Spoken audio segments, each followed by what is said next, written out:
మన ప్రభువును రక్షకుడైన యేసుక్రీస్తు అతి శ్రేష్టమైన నామంలో మీ అందరికీ వందనాలు చెల్లిస్తున్నాం. 24 తారీఖు జూన్లో ఉన్నాం. మనం 40వ రోజు ధ్యానానికి, సామెతల గ్రంథ ధ్యానానికి మిమ్మల్ని ఆహ్వానిస్తున్నాం.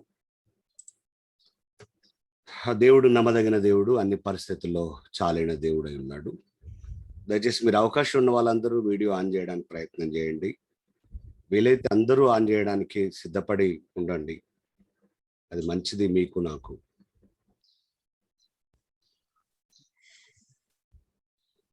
సామెతల గ్రంథంలో 12వ అధ్యాయంలో 3 వచనాలు మనం ధ్యానం చేసాం. 4వ వచనంలోకి వచ్చాం. మొదటి భాగంలో ఉన్నాం. 10 సాధారణమైన విషయాలు ఉన్నాం. 5 వచనాల వరకు ఆ భాగం. 4వ వచనము, యోగ్యురాలు తన పెనిమిటికి కిరీటము, సిగ్గు తెచ్చినది దాని ఎముకలకు కుళ్ళు. యోగ్యురాలు తన పెనిమిటికి కిరీటము, సిగ్గు తెచ్చినది వాని ఎముకలకు కుళ్ళు. నిజంగా 2 రకాలైన భార్యల గురించి రాశాడు ఇక్కడ. స్త్రీల గురించి రాశాడు ఇక్కడ. ఒకరు యోగ్యురాలు, మరొకటి సిగ్గు తెచ్చున్నది. మీరు గమనించాలి, సొలొమోను జీవితంలో స్త్రీ యొక్క ప్రభావం ఎంతగా ఉందో, సొలొమోను యొక్క జీవితాన్ని స్త్రీ ఎంత ప్రభావితం చేసిందో అది మనందరికి ఎక్స్పీరియన్స్. పురుషుడు ఎప్పుడు కూడా స్త్రీ తన జీవితాన్ని, కుటుంబాన్ని ప్రభావితం చేస్తుంది అనే విషయాన్ని మర్చిపోకూడదు. నీ కుటుంబంలో, నా కుటుంబంలో స్త్రీ లేని జీవితాన్ని ఊహించుకోవడానికి కూడా ఊహ సరిపోదు. మీరు గమనించండి. తల్లి దగ్గర నుంచి మొదలు పెడితే భార్య, పిల్లలు, స్త్రీ పలు కోణాల్లో, పలు పాత్రల్లో చాలా ప్రభావితం చేస్తుంది, ఇన్ఫ్లుయెన్స్ చేస్తుంది ఫ్యామిలీని. ఈ విషయాలు మనకు అర్థమైతే మంచిది. అదే రీతిగా సొలొమోన్ జీవితంలో కూడా ఇన్ఫ్లుయెన్స్ చేసిన స్త్రీ ఉన్నారు. మంచి మంచి మంచి పాత్ర పోషించింది బత్షెబ, వాళ్ళ అమ్మగారు. ఆమె ఒక మంచి స్త్రీగా ఆయనకు ఉంది. మరి లోపం ఎక్కడ జరిగిందో తెలియదు మనకు, కానీ 1000 మంది స్త్రీలు ఆయన జీవితంలోకి ప్రవేశించారు. అది చాలా బాధాకరమైన విషయం, చాలా భయంకరమైన విషయం. కాబట్టి స్త్రీ గురించి వివరించడానికి ఎవరికైనా అర్హత ఉందా భూలోకంలో అంటే సొలొమోనుకు ఒక్కనికే ఉంది. ఎందుకంటే 1000 మందితోటి ఆయన అనుభవం, ప్రభావం చెందిన వ్యక్తి ఆయన. అందుకే అటుపోతాడు ఇటుపోతాడు స్త్రీ గురించి చెప్తాడు, ఇటుపోతాడు అటుపోతాడు స్త్రీ గురించి మాట్లాడతాడు ఆయన. యోగ్యురాలు తన పెనిమిటికి కిరీటము అన్నాడు.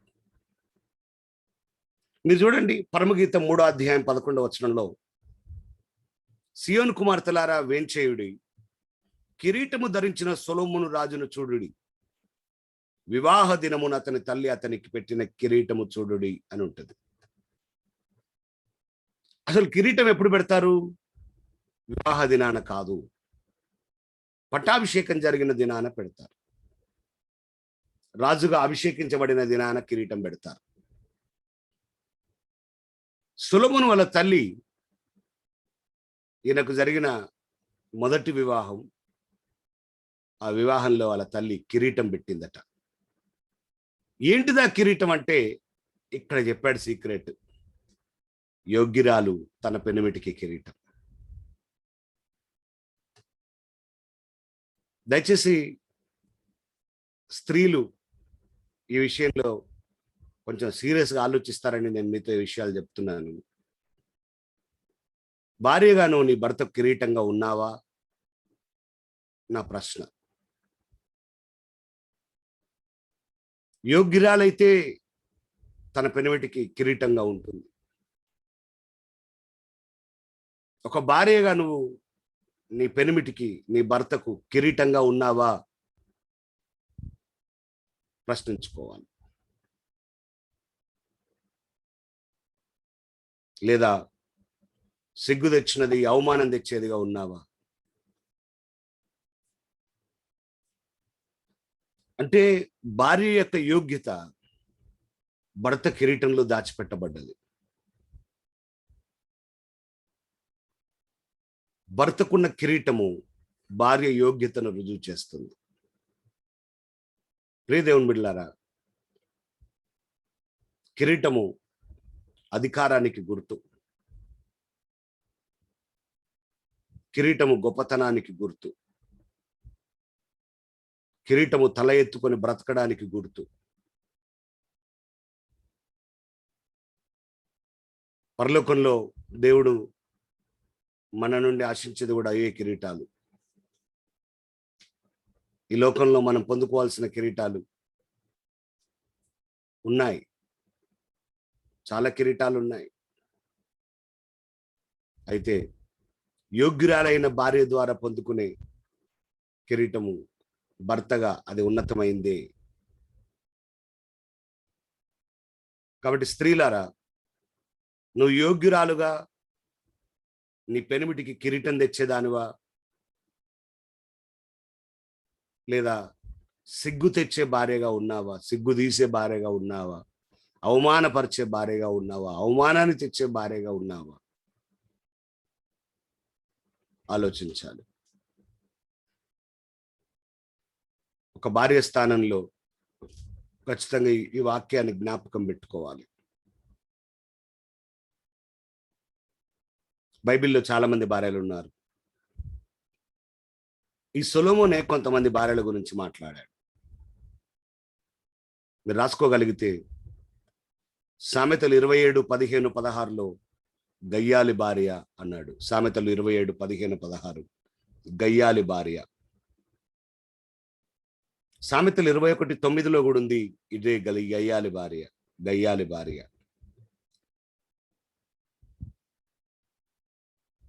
నేను ఇక్కడ అడగలేను కానీ ఒకవేళ అడగగలిగితే మీ భర్తను, మీ భార్య గయ్యాలిదా,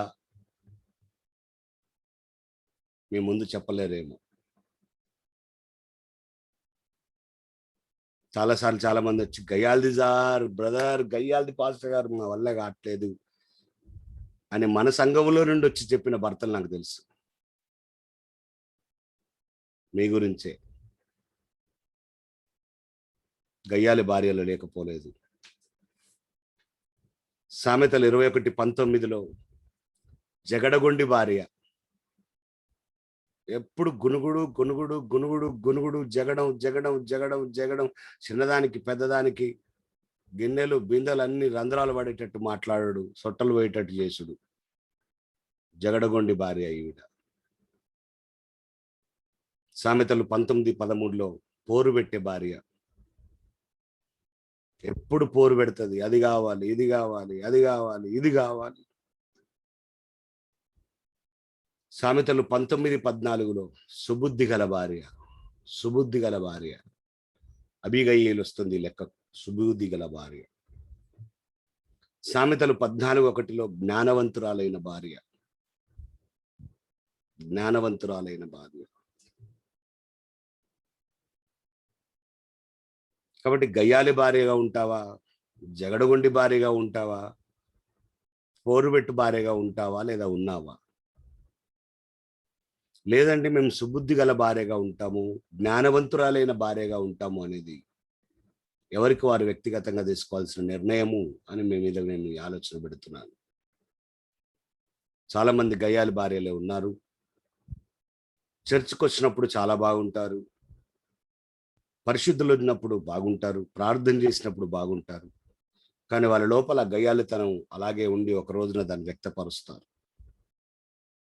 మాట వినరు, మాటకు లోబడరు, తమదే సరి అయినది అని వాదించే మనస్తత్వం కలిగి ఉంటుంది. లోకంలోనేమో స్త్రీకి భూమికి ఉన్నంత ఓర్పు ఉంటుంది అన్నారు, కానీ చాలా మందిలో ఆ ఓర్పు కనబడతలేదు. మరి భూమి మారిపోయిందనో లేదా భార్య మారిపోయిందో తెలియదు, కానీ ఆ ఓర్పు తగ్గిపోయింది. భార్య భర్తల మధ్యలో ఉండవలసిన ఒక శ్రేష్టత యాకోబు 1:19 ప్రకారం వినడానికి వేగిరపడి మాట్లాడడానికి నిదానించువారై ఉండాల్సింది పోయి, నేను చెప్పిందే కరెక్టు, నా మాటే కరెక్టు, నేనే మాట్లాడాలి అనే దృక్పథంతో కొన్నిసార్లు భర్త దృక్పథం కూడా అలాగుంది, నేను అనడానికి లేదు. కానీ చాలాసార్లు భర్త నేను చెప్పిందే కరెక్ట్ అనే దృక్పథం భర్తది, నువ్వు చెప్పడానికి వెళ్ళలేదు, నేను చెప్పిందే కరెక్ట్ అని చెప్పే దృక్పథం భార్యది. ప్రియ దేవుని బిడ్డలారా, ఒక శ్రేష్టమైన విషయాన్ని నేను చెప్పడానికి ఇష్టపడుతున్నాను. ఏంటంటే, భార్య సంఘానికి సాదృశ్యమని, భర్త క్రీస్తుకు సాదృశ్యమని మీ విశ్వాస జీవితంలో ఎన్నడూ మర్చిపోకూడదని ప్రభు పేరిట నేను మీకు మనవి చేస్తున్నాను. వందల కపుల్స్ మీటింగ్లో ఈ భార్యాభర్తల గురించి చెప్పి చెప్పి చెప్పి నేను అలసిపోయాను కూడా. ఇంకా కూడా క్రైస్తవ విశ్వాస జీవితంలో, సంఘంలో మాదిరికరమైన భర్త, మాదిరికరమైన భార్య లేకపోవడం దుఃఖపరిచే విషయం. ఎందుకంటే ఏ లోకంలో ఉన్న, ఏ ముస్లింలలో కావచ్చు, హిందువులలో కావచ్చు, వివిధ మతాలలో కావచ్చు, దేంట్లో కూడా భార్యాభర్తలకు ఇన్ని ఉపదేశాలు లేవు. కేవలం క్రైస్తవులకే క్రైస్తవ గ్రంథంలో లేదా పరిశుద్ధ గ్రంథంలో భార్యాభర్తల విధులు, బాధ్యతలు, ధర్మములు అనేక కోణాల్లో వ్రాయబడి ఉన్న తర్వాత కూడా భార్యాభర్తలు వాటిని పాటించకపోవడం అనేది చాలా దుర్భరమైన విషయము.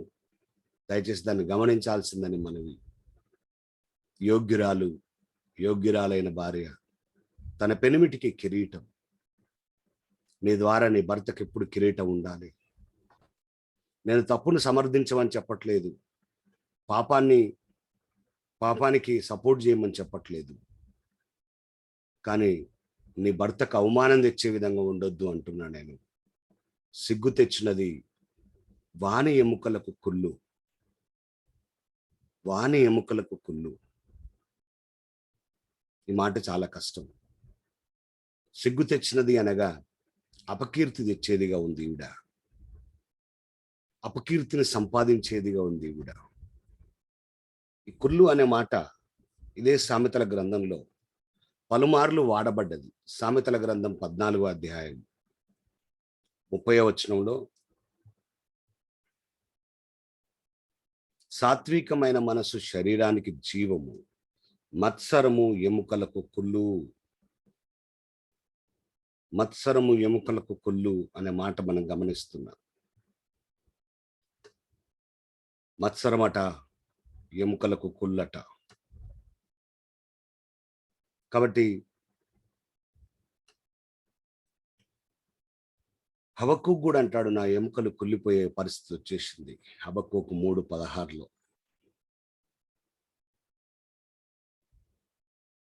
ప్రియమైన వారులారా, చాలా మంది భార్యలు అవమానం తెచ్చేదిగా, గయ్యాలిగా, జగడగొండిగా, పోరు పెట్టువారిగా, సుబుద్ధి లేని కారణాన అజ్ఞానవంతురాలుగా, అయోగ్యురాలుగా ఉండడం వల్ల వాళ్ళ భర్త ఎముకలకు కుళ్ళు అని రాయబడ్డది. మీకు తెలుసా, ఎముకలకు కుళ్ళు వచ్చే సైంటిఫిక్ జబ్బు ఒకటి ఉంది.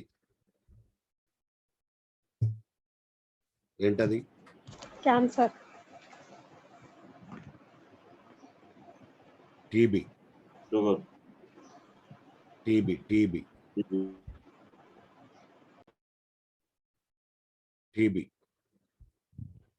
వస్తే ఎముకలకు కుళ్ళు వస్తుంది, ఎముకలు కుళ్ళిపోతాయి, అది క్యాన్సర్గా మారుతుంది. తర్వాత ఇక షుగర్, బీపీలు అంటే టెన్షన్ పెడితే వస్తాయి. సరే, నేను భార్యను ఒక్కదాన్ని నిందించడానికి నిలబడలేదు ఇక్కడ. భర్త లోపం లేదా? 100% ఉంటుంది. ఏ భార్య కూడా పెళ్ళైన కంచె గయ్యాలి భార్యగా, జగడోని భార్యగా, పోరు పెట్టే భార్యగా ఉండదండి. సమస్య ఏంటంటే, భర్తకు ప్రేమించడం తెలియట్లేదు, భార్యకు లోబడడం తెలియట్లేదు. ఈ రెండు పెద్ద పొరపాట్లు అయిపోయినాయి. భార్యను భర్త ఎలా ప్రేమించాలి? క్రీస్తు సంఘాన్ని ప్రేమించినట్టుగా ప్రేమించాలి. అసలు క్రీస్తు సంఘాన్ని ఎట్లా ప్రేమించిండో తెలుసా మీకు? తన ప్రాణమే పెట్టేటట్లుగా ప్రేమించాడు. ఎందుకు పెట్టాడు ఆయన ప్రాణం అంటే, పౌలు అంటాడు, మచ్చైనను మడతైనను డాగైనను లేకుండా ఉండాలని, నిష్కలంకము నిర్దోషమైందిగా మారాలని. అసలు అటువంటి ప్రేమ భర్త చూపించగలిగితే భార్య గయ్యాలిది, జగడగొండేది, పోరు పెట్టేది ఎందుకైతుంది? అయినా ఎందుకు మారదు? ఎప్పుడు భార్య మీద నింద వేసే భర్తగా ఉండకుండా ప్రతి భర్త ఎందుకు ఇలాగ ఆలోచించొద్దు? పిల్లైనా గదిలో వేసి కొడితేట పులి అవుతుందట.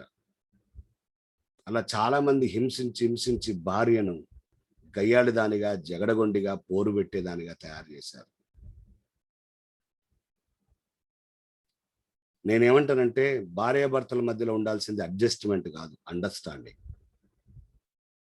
చాలా మంది భార్యాభర్తలు అడ్జస్ట్ అయ్యారు కనుక గొడవలు పెరుగుతున్నాయి. అండర్స్టాండింగ్ వస్తే గొడవలు ఉండవు. చాలా మంది అలా చెప్పడం నేను విన్నాను. అడ్జస్ట్ చేసుకో అన్నారు. అడ్జస్ట్ చేసుకున్నాడు ఎప్పటికైనా బయటపడతాడండి. అండర్స్టాండ్ చేసుకున్నాడు నిలుచుంటారు. ఎప్పుడు కూడా మీరు భార్యాభర్తలకు అడ్జస్ట్ చేసుకునే పదం వాడకండి. సర్దుబాటు కాదండి భార్యాభర్తలు అంటే, అర్థం చేసుకోవడం. చాలా మంది పెద్దోళ్ళు సరే అడ్జస్ట్ చేసుకో, ఎప్పుడు దాకా అడ్జస్ట్ చేసుకోవాలి? ఎప్పటిదాకా అడ్జస్ట్ అంటే అడ్జస్ట్ ఎన్ని రోజులు చేసుకోవాలి? ఇప్పుడు నేను బస్సులో ప్రయాణం చేస్తే సీట్ లేకుంటే ఆల్రెడీ ఇద్దరు కూర్చున్న దాంట్లో ముగ్గురు కూర్చుంటే అడ్జస్ట్ చేసుకుంటే, ఎందుకంటే ఒక గంటలో దిగుతా కాబట్టి.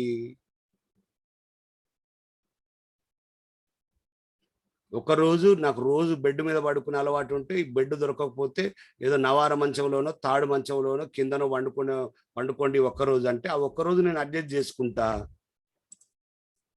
దేన్నంటారు అడ్జస్ట్ అని?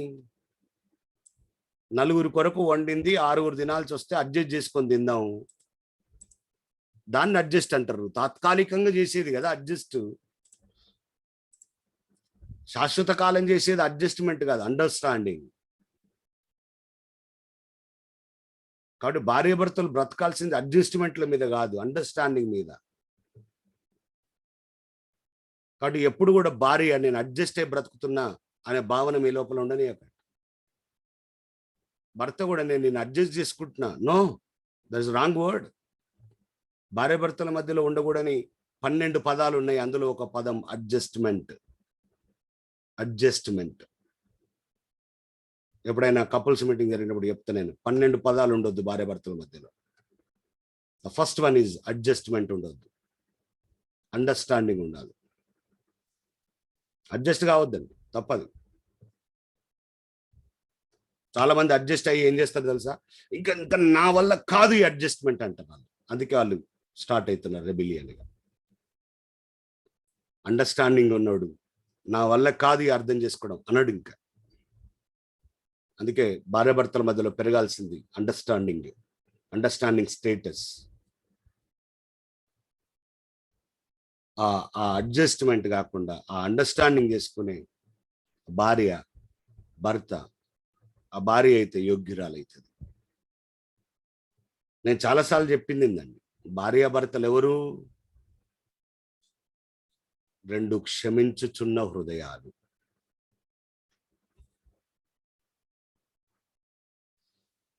To forgiving hearts. ఎప్పుడు క్షమించే 2 హృదయాలు కలిసి ఉండడమే. ఎందుకంటే ఎవరు పర్ఫెక్ట్ కాదండి భార్యాభర్తల్లో. మనమేమో ట్రైనింగ్ చేసి పెళ్లి చేసుకోలే భర్త ఎట్లుండాలి, భార్య ఎట్లుండాలి అనేది. జీవిత విధానంలో ప్రతిరోజు కొత్త కొత్త అనుభవాలు, కొత్త కొత్త ఆలోచనలు, కొత్త కొత్త ఎక్స్పెరిమెంట్లు, కొత్త కొత్త లోపాలు, కొత్త కొత్త సర్దుబాట్లు, కొత్త కొత్త అన్ని జరుగుతున్నాయి. నిన్నో మనకు తెలియదు. మళ్ళీ అంతా ఫైనల్గా అర్థం చేసుకోవడం, ఓహో ఇట్లుంటది. ఒకవేళ నేను ఒక పుస్తకం రాసిన అండి, భార్యాభర్తలు ఎలాగ ఉండాలి 100% చెప్తున్నా నేను, అలా ఉండలేవు. మా భార్యాభర్తలు ఎలాగ ఉండాలనే దానికి మీ భార్యాభర్తలు ఎలాగ ఉన్నారనే దానికి కూడా చాలా భిన్నంగా ఉంటుంది. మా నేపథ్యం వేరు, మేముంటున్న విధానం వేరు, మీరు నేపథ్యం వేరు, మీరుంటున్న విధానం వేరు, మీరు తినే విధానం వేరు, మేము తినే విధానం వేరు.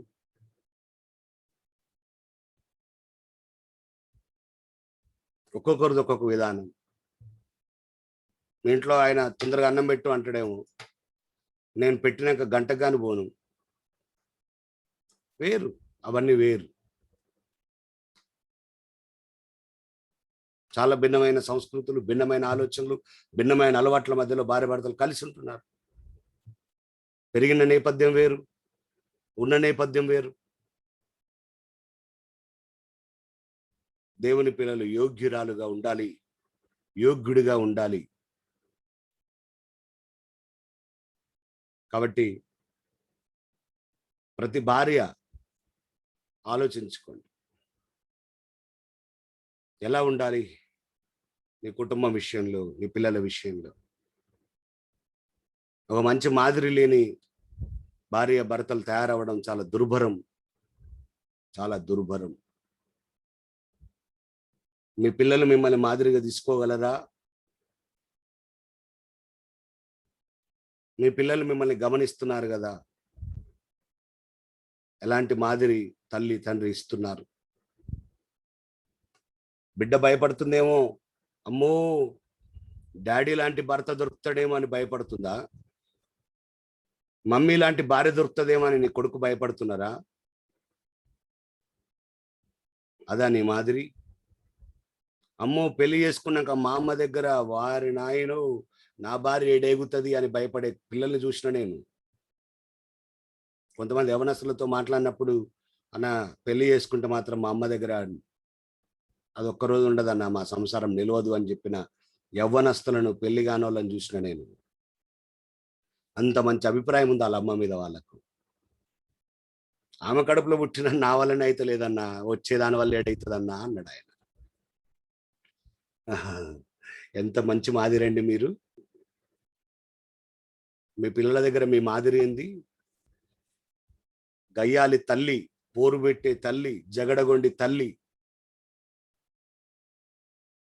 స్వాభావికంగా నీ ఆలోచన ఆ విధంగా పెరిగినాక నువ్వు మారుతావు. మార్చుకోవాలి.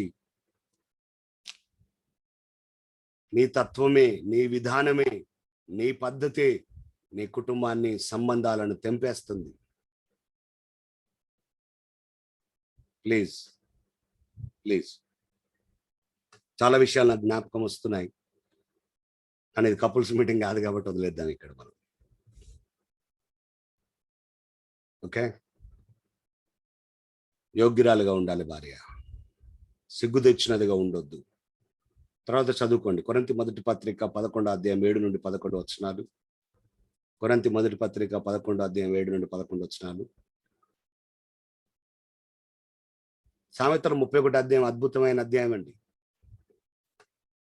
ఏమండి, సామెతలు 31 అధ్యాయంలో మనకు తెలుసు కదండి, స్త్రీ గురించి, యోగ్యురాలైన స్త్రీ గురించి, దేవుని చేత అంగీకరించబడిన స్త్రీ గురించి, ఆత్మీయంగా ఉండే స్త్రీ గురించి ఏమో అన్నట్టుగా ఉండే చాలా అద్భుతమైన విషయాలు మనం చూస్తాం కదా.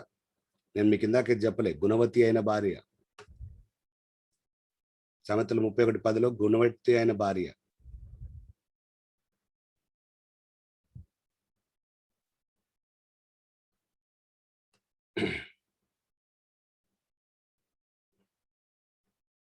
ఆమె లక్షణాలు ఏంటి అక్కడ మొత్తం రాయబడ్డాయి కింద. ఇక మొత్తం వచనాలన్నీ 11వ వచనం నుండి గుణవతి అయిన భార్య గురించే వ్రాయబడ్డాయి.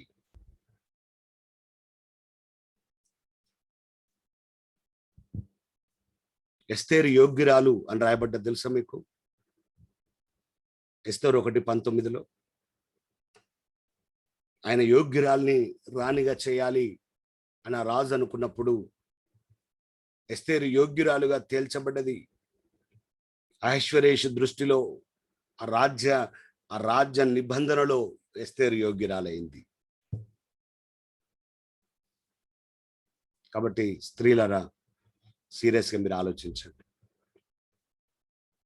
సామెతలు 12:5 9వ అతి సాధారణమైన విషయాల్లో 9వది నీతిమంతుల తలంపులు న్యాయయుక్తములు, 10వది భక్తిహీనులు చెప్పు ఆలోచనలు మోసకరాలు. మొదటి భాగంలో 10 సాధారణమైన విషయాలు అనుకున్నాం కదా. నీతిమంతుల తలంపులు లేదా నీతిమంతుల ఆలోచనలు న్యాయయుక్తములు, భక్తిహీనుల చెప్పు ఆలోచనలు మోసకరములు. 2 విధాలైన ఆలోచనల గురించి ఇక్కడ రాయబడ్డది. విచిత్రం, 5వ వచనం 2 విధాలైన ఆలోచనలు అయితే 6వ వచనం 2 విధాలైన నోర్లు.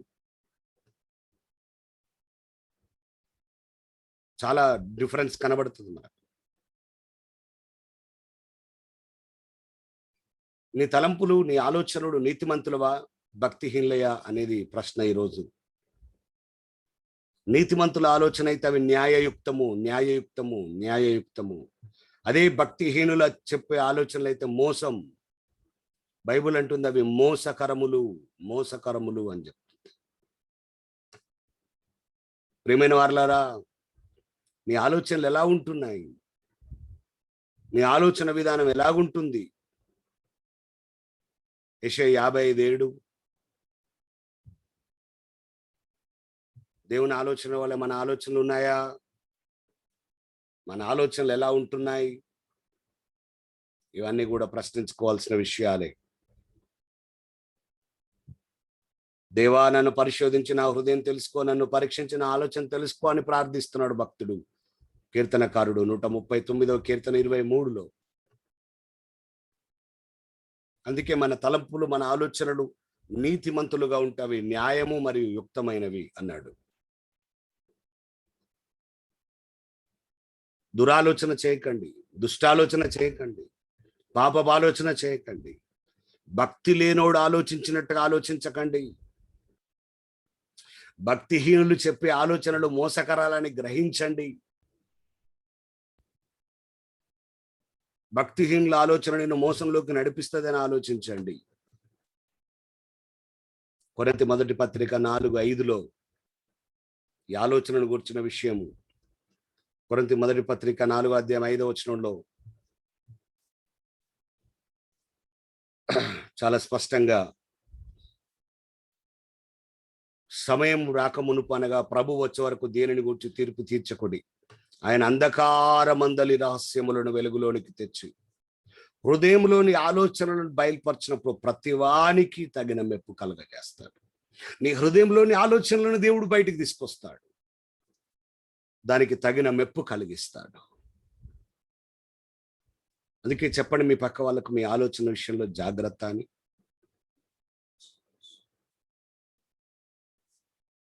మత్తయి సువార్త 26:4, సామెతలు 24:9, సామెతలు 11:23లో ఈ విషయాలు రాయబడ్డాయి. మత్తయి 26:4, సామెతలు 24:9, సామెతలు 11:23. అక్కడికి 10 విషయాలు అయిపోయినాయి. 12వ అధ్యాయంలో 10 విషయాలు అయిపోయినాయి. ఏంటి 10 అంటే 10 సాధారణమైన విషయాలు. ఓకే, శిక్షను ప్రేమించడం, గద్దింపును ఆశ్రయించుకోవడం, సత్పురుషుడిగా ఉండడం, దురాలోచన కలిగి ఉండడం, భక్తిహీనతగా ఉండడం, నీతిమంతులుగా ఉండడం, యోగ్యురాలుగా ఉండడం, సిగ్గు తెచ్చేందుగా ఉండడం, నీతిమంతుల తలంపులు, భక్తిహీనుల తలంపులు. సింపుల్. 10 విషయాలు అయిపోయినాయి. రెండవ భాగము మార్గాలు లేదా ఇతరులతో మాట్లాడడం గురించి. సామెతలు 12:6లో ఉన్నాం మనం. భక్తిహీనుల మాటలు నరహత్య చేయు పొంచువారి వంటివి, యథార్థవంతుల నోరు వారిని విడిపించు. నేను చెప్పాను కదా, 2 విధాలైన నోర్లు ఉన్నాయి, 2 విధాలైన నోర్లు ఉన్నాయి. భక్తిహీనుల మాటలట నరహత్య చేయ పొంచువారి వటవట. చూడండి, అంటే నరహత్య చేయడానికి ఎదురు చూసేవాడి జీవితం ఎలాగుంటుందో భక్తిహీనుల మాటలు అలాగుంటాయట. అసలే భక్తి లేనుడి గురించి చెప్పట్లేదు, చూసారా బైబిల్? అసలు వాడిని పరిగణలోకి తీసుకోవట్లేదు కదూ. కానీ భక్తిహీనుడి గురించి ఎన్ని హెచ్చరికలు మీరు గమనిస్తున్నారా? భక్తిహీనత ఎంత చెడ్డదో మీకు అర్థమవుతుందా? దేవుడు భక్తిహీనతను ఎంత అసహించుకుంటున్నాడో మీకు తెలుస్తుందా?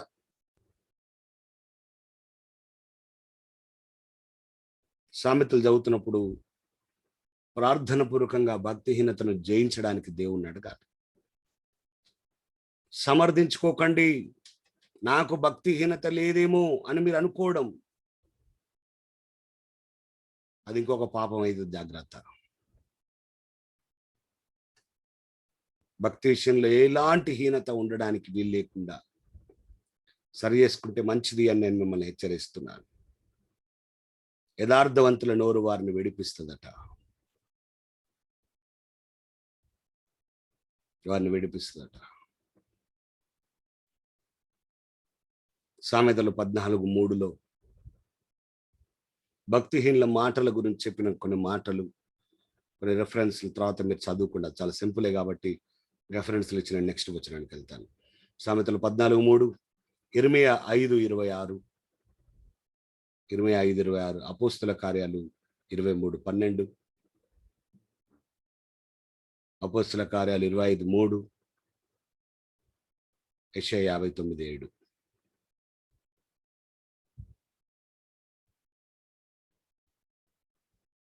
తర్వాత సామెతలు 12వ అధ్యాయం 7 నుండి 9 వచనాల్లో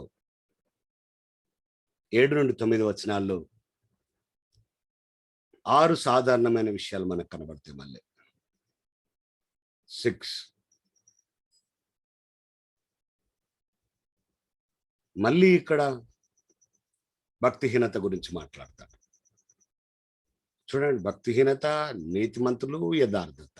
భక్తిహీనత, నీతిమంతులు, యథార్థత. ఈ అధ్యాయాలన్నీ వీటి నుండి కదులుతున్నాయి. అందుకే ప్రతి అధ్యాయంలో ప్రశ్నలు ఏంటి? భక్తిహీనుల గురించి ఏం చెప్తుంది, నీతిమంతుల గురించి ఏం చెప్తుంది, యథార్థవంతుల గురించి ఏం చెప్తుంది. 12వ అధ్యాయంలో కూడా ఇవే ప్రశ్నలు ఉంటాయి. Need the list.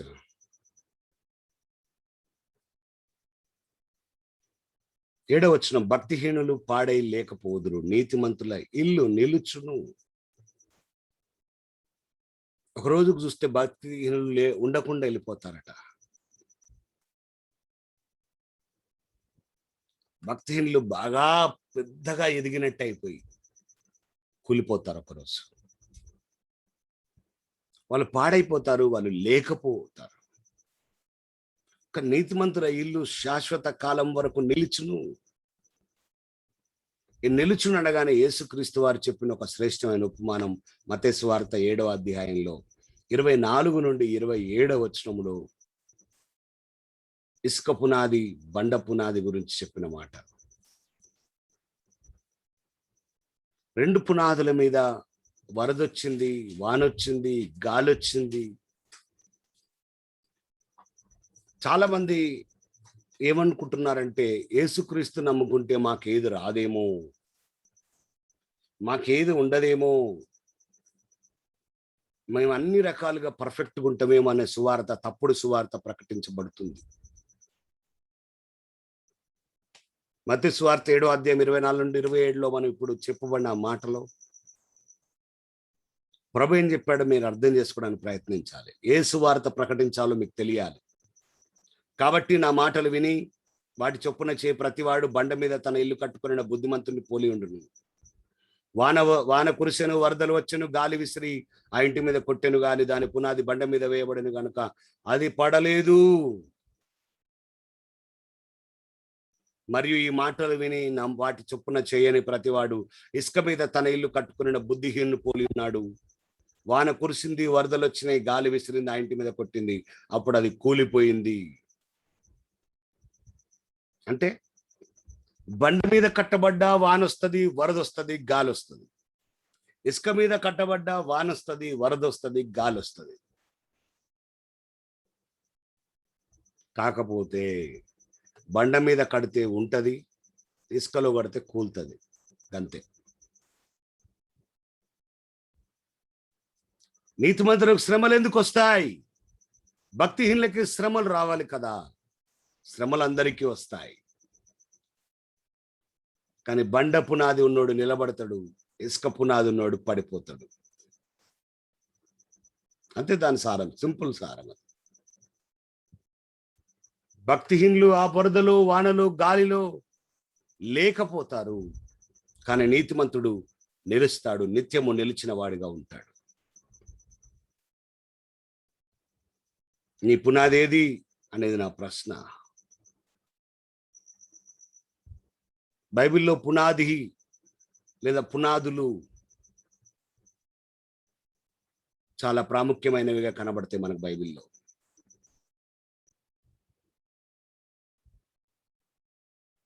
కొన్ని కుటుంబాలు పునాదులు చాలా గొప్పవి, అవి శాశ్వత కాలం నిలిచాయి.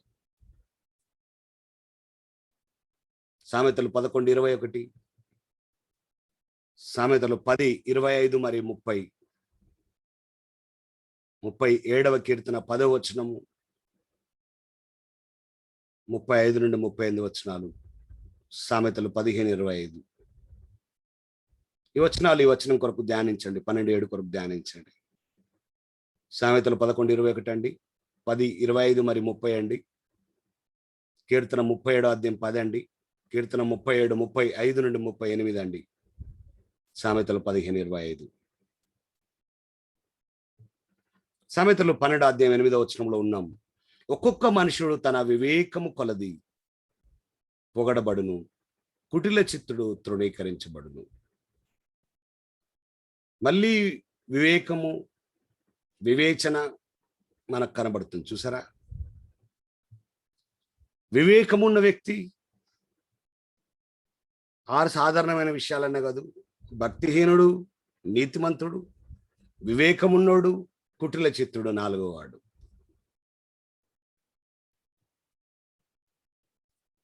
గమనించాలి, మనిషి 2 రకాలుగా మాట్లాడతాడు, లేదా మనిషి 2 రకాలుగా ప్రవర్తిస్తాడు. వివేకంగా ప్రవర్తిస్తాడు, ఎవరికి ఇబ్బంది లేదు. కానీ కుటిల చిత్తం కలిగి ప్రవర్తిస్తాడు, అది అందరికి ఇబ్బంది, వానికి కూడా ఇబ్బంది.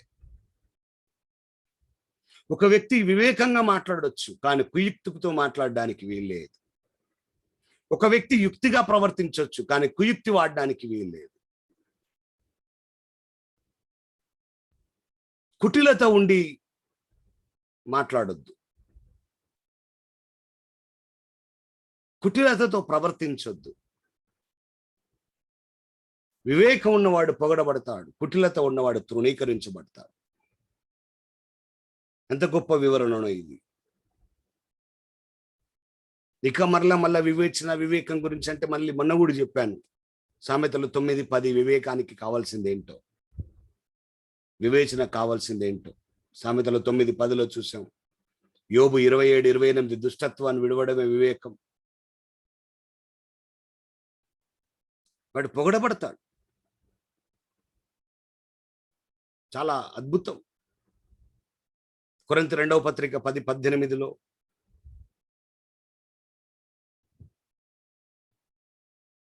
కొరింథీ 2వ పత్రిక 10వ అధ్యాయం 18వ వచనం, ప్రభువు మెచ్చుకుని వాడే యోగ్యుడు, కానీ తను తానే మెచ్చుకుని వాడు యోగ్యుడు కాదు అంటాడు. నువ్వు పొగడబడాలి, పొగుడుకోవద్దు. మనలో ఉన్న ఒక గొప్ప భయంకరమైన విషయం ఏంటంటే, మనల్ని మనమే పొగుడుకుంటాం. నిన్ను వేరేవాడు పొగడనేవా, నిన్ను నీవే ప్రశంసించుకుంటావు, నీ గొప్పలు నువ్వే చెప్పుకుంటావు. ఎందుకంటే వేరేవాడు చెప్పే గొప్పలు ఏమి లేవు నీ దగ్గర. అసలు నేను అప్పుడు ఎట్లా చేసినంటే, అసలు అప్పుడు ఇట్లా, అప్పుడు అట్లా, అసలు అప్పుడు ఆ సిచ్యువేషన్లో అసలు నేను ఆపవా, నువ్వు సలగుండా. నిన్ను నువ్వే డబ్బాలు కొట్టుకునుడు, నిన్ను నువ్వే పొగుడుకునుడు, పైసలు ఇచ్చి సన్మానాలు చేయించుకునుడు.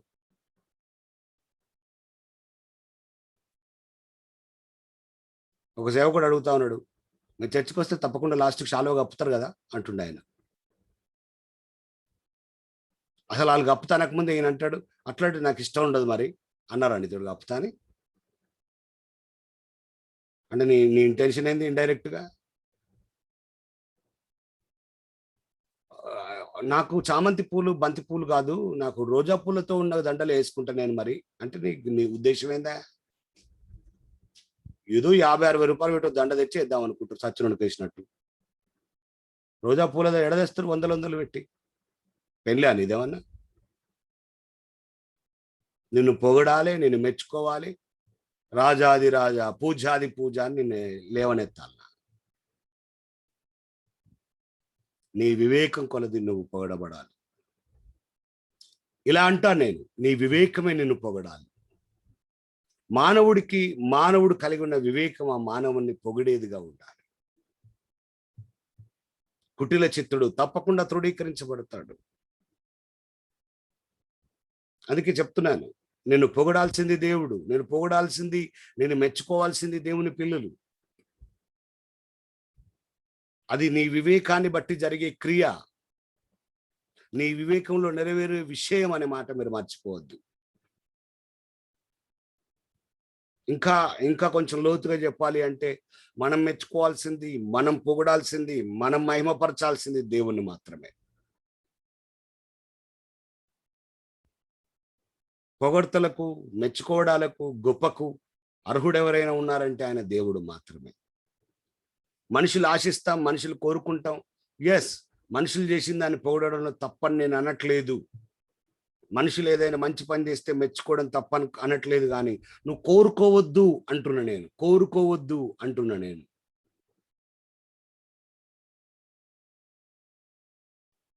కొంతమంది సేవకులు ఉన్నారు.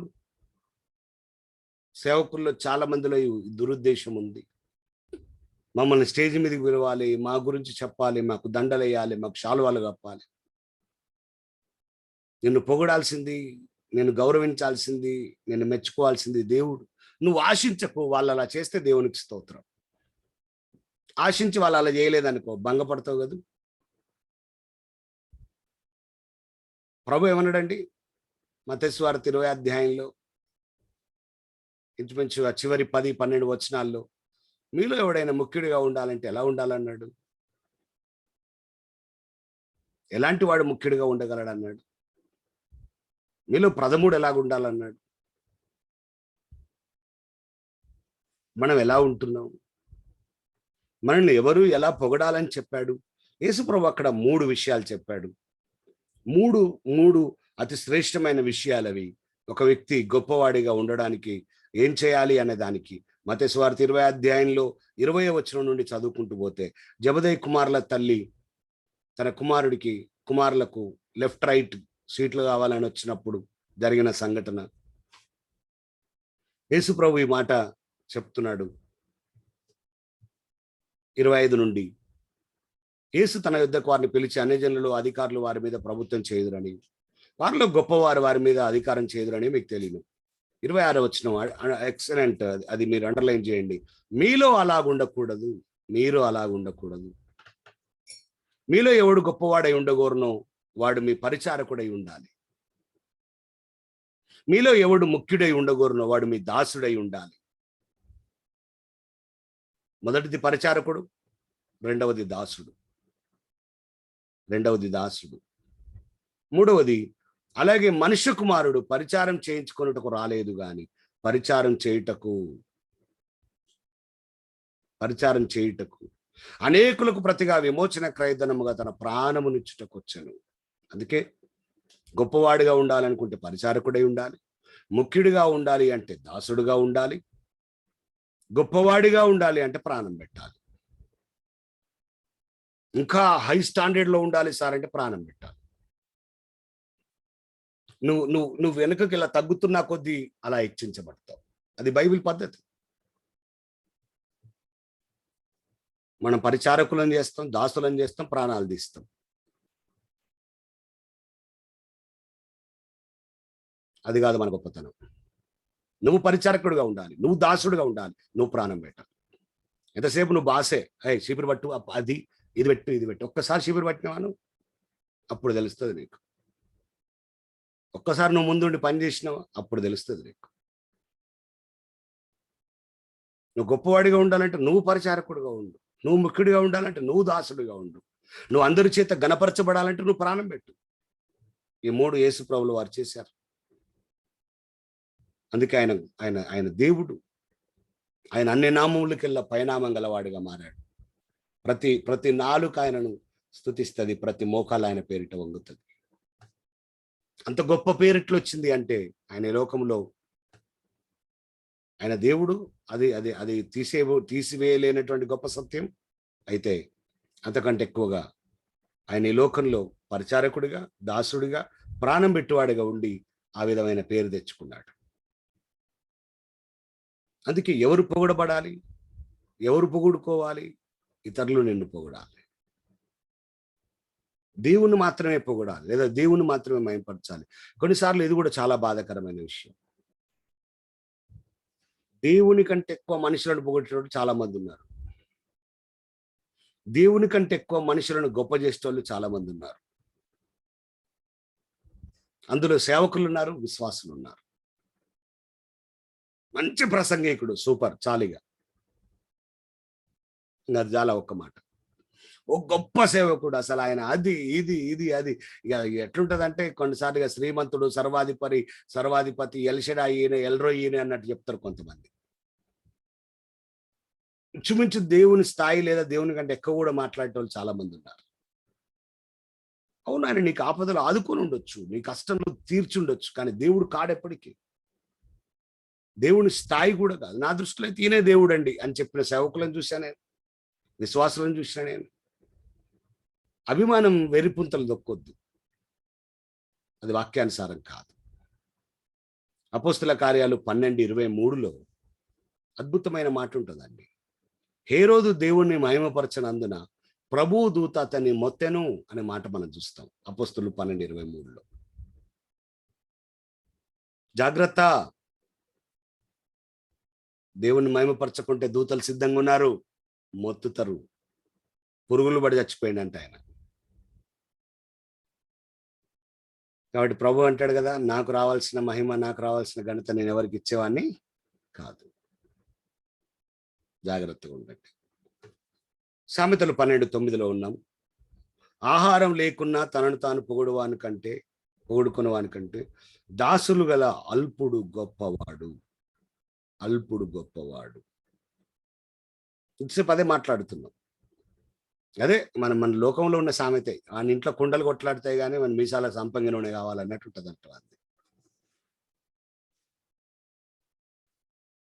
మన ఇంట్లో ఆహారమే లేదు, తిండికే వెళ్తలేదు. కూరకుండా బువ్వకుండ దగ్గర పోయి, కూరకుండ దగ్గర పోయి నీలో ఏముంది నాలో ఏముంది అని చూసుకుంటున్నారట. కూర అన్నదంటే నా దాంట్లో నన్ను అప్పుడప్పుడు పడుతుంది కానీ నీ దాంట్లో రోజు పడుతుంది కదనే అన్నదంట. ఇంట్లో బియ్యం అయిపోయినట్టుంది, ఈరోజు నా దాంట్లో కూడా ఏం పడలేదని బువ్వకుండ అన్నదట. ఈ రెండు కుండలు కొట్లాడుతున్నాయి. అదే అంటారు కదా, ఇంట్లో కుండలు కొట్లాడుతాయి. నీ కుండలు ఏముంది నా కుండలు ఏమున్నాయి అని కొట్లాడుతున్న పరిస్థితి ఉంటే ఈయన బయటకు వచ్చి, మొన్ననే అబ్దుల్ కలాం దగ్గర వచ్చిన, వాజ్పేయికి అది ఇచ్చిన, ప్రధానమంత్రి మోడీకి ఇది పెట్టినా అంటాడు ఈయన. గొప్పలు చెప్పుకుంటారు, తనను తాను పొగుడుకుంటారు. వాని బ్రతికెట్లుంటుందంటే బయట మాత్రమే, నిజంగా ఇంట్లో వాని పరిస్థితి పాప చాలా గందరగోళం. దాన్ని అడ్మిట్ చేయరు, దాన్ని ఒప్పుకోరు. అవును, మా పరిస్థితి ఇలాగుంది, మా జీవితం ఇలాగుంది అని ఒప్పుకునే మనస్తత్వం చాలా మందిలో లేదు. ఆ పొగుడుకుని వానికంటే, ఆ విధంగా సత్యాన్ని దాచిపెట్టి బ్రతికే వానికంటే దాసుడు గల అల్పుడు గొప్పోడు, అల్పుడు గొప్పోడు. అందుకే దేవుని చేత మెప్పు పొందండి. మిమ్మల్ని మీరు పొగుడుకునే వారిగా ఉండకండి, దేవుని చేత మెప్పును పొందాలి. అందుకే ఇందాక కూడా చెప్పాను, కొరింథీ 2వ పత్రిక 10:18 చాలా ప్రాముఖ్యమైంది. ప్రభు చేత మెప్పు పొందువాడు గొప్పవాడైతాడు. లూకా 14:11లో కూడా తను తాను తగ్గించుకున్నవాడు హెచ్చించబడతాడు, హెచ్చించుకున్నవాడు తగ్గించబడతాడు. జాగ్రత్త. సామెతలు 12:10లో ఉన్నాం మనం. 4వ భాగం, సామెతలు 12వ అధ్యాయంలో 4వ భాగం. విరుద్ధమైన వైఖరులు అన్నా నేను, కాంట్రాస్ట్ యాటిట్యూడ్స్. సామెతలు 12:10, నీతిమంతుడు తన పశువుల ప్రాణమును దయతో చూచును, భక్తిహీనుల వాత్సల్యము క్రూరత్వమే. ఇది భలే అనిపించిందండి నాకు ఆ మాట. భక్తిహీనుడు వాత్సల్యం చూపించిన అది ఎట్లా ఉంటుందట? క్రూరంగా ఉంటుందట. నీతిమంతుడేమో తన పశువులను కూడా దయతో చూస్తాడు. అంటే వాడు ఈ బాపతేమో నీతిమంతుడు, చీమకు కూడా హాని చేయని వాడేమో. భక్తిహీనుడు కూడా వాత్సల్యం చూపిస్తాడంట. అయ్యో అంటాడట, కానీ లోపల ఆరి దాన్ని కూర వండుకుంటే బాగుండు అనుకుంటాడట. భక్తిహీనుడి వాత్సల్యత కూడా క్రూరత్వమే అన్నాడు. ఎంత గొప్ప పోలిక! అంటే నువ్వు భక్తిహీనుడిగా నువ్వు చూపించే క్రూరత్వం, వాత్సల్యత ప్రయోజనం లేదు. అంటే నీ భక్తిహీనతలో ఏ వాత్సల్యత వస్తుంది? క్రూరత్వం వస్తుంది. అందుకే భక్తి ఎంత ప్రాముఖ్యం, భక్తిని కాపాడుకోవడం ఎంత ప్రాముఖ్యం, భక్తిలో స్థిరపరచబడి జీవించడం ఎంత ప్రాముఖ్యమో ప్రతి ఒక్కరు మనం ఆలోచిస్తే మంచిది. సామెతల గ్రంథం 27:23.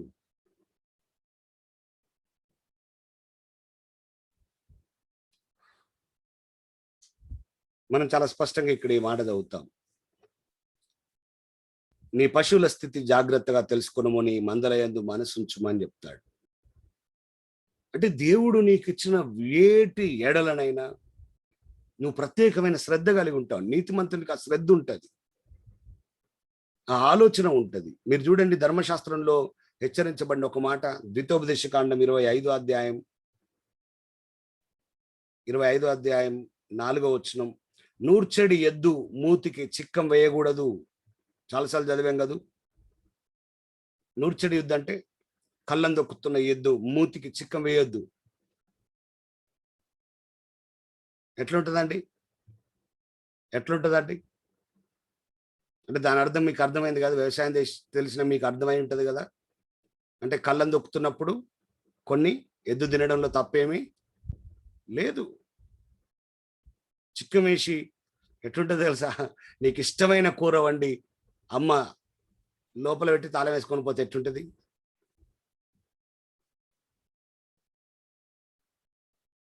అంటే పశువుల ఏడల ఉండాల్సిన జాగ్రత్త కూడా, అంటే క్రైస్తవులకు, దేవుని పిల్లలకు, దేవునిలో విశ్వాసం ఉంచిన వాడి దయ అన్నిటి మీద సమానంగానే ఉంటుంది.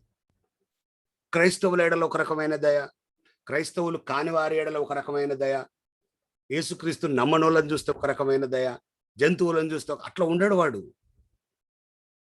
నీతిమంతుడు దేనైనా ఒకే రకమైన దయతో చూస్తాడు. అది జంతువులైనా మనుషులైనా మనలో తారతమ్యం ఉండదు. అసలు భక్తిహీనుడికి దయ తెలియదు కదూ, దేవుని ప్రేమ తెలియదు కదూ. కాబట్టి వాడు ఆ వాత్సల్యం చూపించినా ఎట్లుంటుందంటే, చిన్నపిల్లలను పట్టుకొని నానా నానా అని మంచి ముద్దు పెట్టుకోవాలని ప్రయత్నించి గట్టిగా పండ్లు పడేటట్టు కొరికిండు అనుకోండి, అట్లుంటుంది అన్నట్టు. వాడు పాపం ముద్దే పెట్టాలనుకున్నాడు, కాకపోతే ఆయనకి ముద్దు ఎట్ట పెట్టాలో తెలియదు, అందుకే కొరికిసి పెట్టిండు. రక్తం కారుతుంది, అలమ్మ నాన్న కలిసి పిచ్చ కొట్టుడు కొట్టారు. హల్లెలూయా. అట్లుంటుంది అన్నట్టు పరిస్థితి. వాడంటే నేను ముద్దు పెట్టిన తెలుసా అంటే, ముద్దు పెట్టే విధానం తెలియదు. నీ వాత్సల్యం కూడా క్రూరత్వమే. భక్తిహీనుడికి దైవిక వాత్సల్యత రాదు. నీతిమంతుడు సమస్తాన్ని దయతో చూస్తాడు. వీళ్ళ నీతిమంతుల లక్షణాలు తెలుసుకోవాలంటే సామెతల గ్రంథమే చదవాలి. అద్భుతమైన విషయాలు నీతిమంతుల గురించి. భక్తిహీనుల గురించి తెలుసుకోవాలంటే సామెతల గ్రంథమే ధ్యానం చేయాలి. అవన్నీ మనం చూస్తున్నాం. యోహాను మొదటి పత్రిక 3వ అధ్యాయం 17వ వచనం, యాకోబు పత్రిక 2వ అధ్యాయం 13 నుంచి 16 వచనాలు కూడా ఈ వచనానికి సంబంధించి మీరు తర్వాత చదువుకోండి. యోహాను మొదటి పత్రిక 3:17 మరియు యాకోబు 2వ అధ్యాయం 13 నుంచి 16 వచనాలు. సరే రండి, 11వ వచనం, సామెతలు 12:11, 5వ భాగం. మరి విరుద్ధమైన శ్రేయస్సు అని చెప్పాను. తన భూమిని సేద్యపరచుకుని వానికి ఆహారం సమృద్ధిగా కలుగును, వ్యర్థమైన వాటిని అనుసరించువాడు బుద్ధి లేనివాడు. ఎవరు బుద్ధి లేనివాడు? వ్యర్థమైన వాటిని అనుసరించేవాడు బుద్ధి లేనివాడు. వాని ముందు 2 విధానాలు ఉన్నాయి, 2 పద్ధతులు ఉన్నాయి, 2 మార్గాలు ఉన్నాయి అన్నట్టుగా చెప్పొచ్చేమో. ఒకటి, వాడు తన భూమిని సేద్యపరచుకొని ఆహారాన్ని సమృద్ధిగా పొందుకొని వానికి ఆహారం సమృద్ధిగా కలుగుతుంది. కానీ వ్యర్థమైన వాటిని అన్నాడు, వ్యర్థమైన వాటిని అనుసరించేవాడు ఉన్నాడు, వాడు బుద్ధి లేనోడు. వ్యర్థంగా బ్రతుకుతాడు, వ్యర్థమైన వాటిని అనుసరిస్తాడు. ఈ సేద్యపరచడం, వ్యవసాయం చేయడం అనే విషయాలు బైబిల్లో చాలా చోట్ల, ప్రాముఖ్యంగా ఇక్కడ సామెతల్లోనే చాలా చోట్ల కనబడుతుందండి. సామెతలు 28:19, 20:13.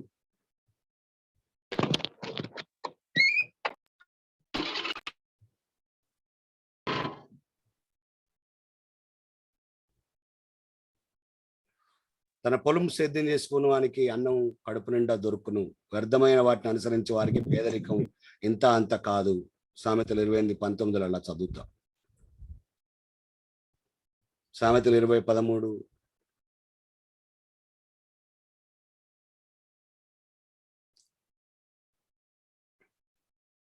లేమికి భయపడి నిద్రేందు ఆసక్తి విడుము, నీ మేల్కొని ఉండేలా ఆహారం తిని తృప్తి పొందుదు, నీ మేలుకొని ఉండిన ఎడల ఆహారం తిని తృప్తి పొంది ఉందు. సోమరివాడు, బద్ధకస్తుడు, స్వేదపరచుట, భోజనం చేయుట, బోలెడని రిఫరెన్స్లు ఉన్నాయండి. సింపుల్ అండి, వ్యర్థమైన వాటిని కాదు అనుసరించాల్సింది. భూమిని సేద్యం చేయడం అంటే మరొక మర్మంలో లేదా మరొక ఉద్దేశంలో దేవుడు నీకు అప్పగించిన బాధ్యతను, దేవుడు నీకు ఇచ్చిన తలాంతును, దేవుడు నీకు ఇచ్చిన వరాన్ని, దేవుడు నీకు ఇచ్చిన కలిమిని, దేవుడు నీకు ఇచ్చిన స్థాయిని జాగ్రత్తగా కాపాడుకుంటూ దాంట్లో నువ్వు ముందుకెళ్ళినప్పుడు నువ్వు దాని యొక్క సమృద్ధిని పూజిస్తావు, నువ్వు దాని యొక్క సమృద్ధిని అనుభవిస్తావని కూడా మనం చెప్పొచ్చండి. చాలాసార్లు దేవుడు నీకు ఏమిచ్చాడో, నీకు భూమి ఇచ్చాడు, నువ్వు సేద్యపరచుకోకుండా వ్యర్థమైన వాటి వైపు తిరిగితే నీ పక్కవాడు సేద్యపరచుకునే వాడు వర్ధిల్లుతాడు, మిగిలినవాడు అలా ఉండదు పరిస్థితి. ఆలోచించండి విషయాలు, రాసుకోండి, తర్వాత మీరు చదువుదురు కానీ. సామెతలు 14:23, తెస్సలోనిక మొదటి పత్రిక 4:10 నుండి 12,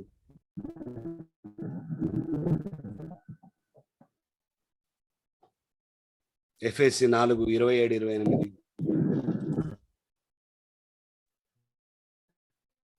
128వ కీర్తన 2,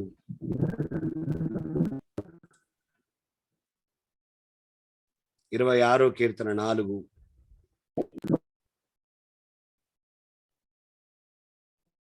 సామెతలు 27:27, సామెతలు 13:23.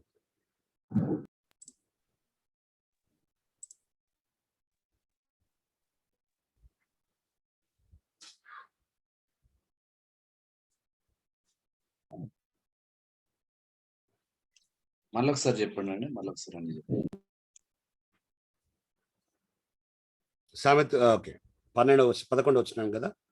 సామెతలు 28:19 ఆల్రెడీ మనం చూసాం. సామెతలు 20:13 చూసాం. సామెతలు 14:23, మొదటి తెస్సలోనిక 4:10 నుండి 12, ఎఫెసీ 4:27-28,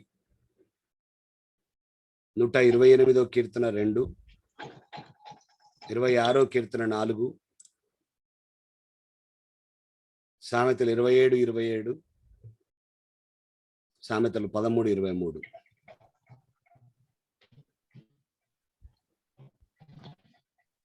అంటే బుద్ధి లేని వాడు వ్యర్థమైన వాటిని అనుసరిస్తాడు, వాడు సాగు చేయడు, వాటి యందు శ్రద్ధ కలిగి ఉండడు కనుక వాడు పొందుకునేది ఏమి లేదు. ఈ కోణంలో ఈ మాట మనం అర్థం చేసుకోవచ్చు. ఓకే, ఎవరున్నారండి?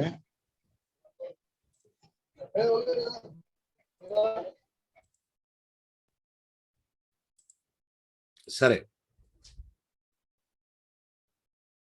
మనము నాకు తెలిసి 6:30 అయింది కదా. ఓకే, మనం ప్రార్థన చేసుకుందాం. మిగిలిన భాగం రేపు చూద్దాం. మనం 11 వచనాల వరకు చూడగలిగాం ఈరోజు. 4వ వచనం నుండి 11 వచనాల వరకు మనం చూడగలిగాం. ప్రార్థన చేసుకుందాం. కరుణాకరణ ప్రార్థనలో నడిపించండి.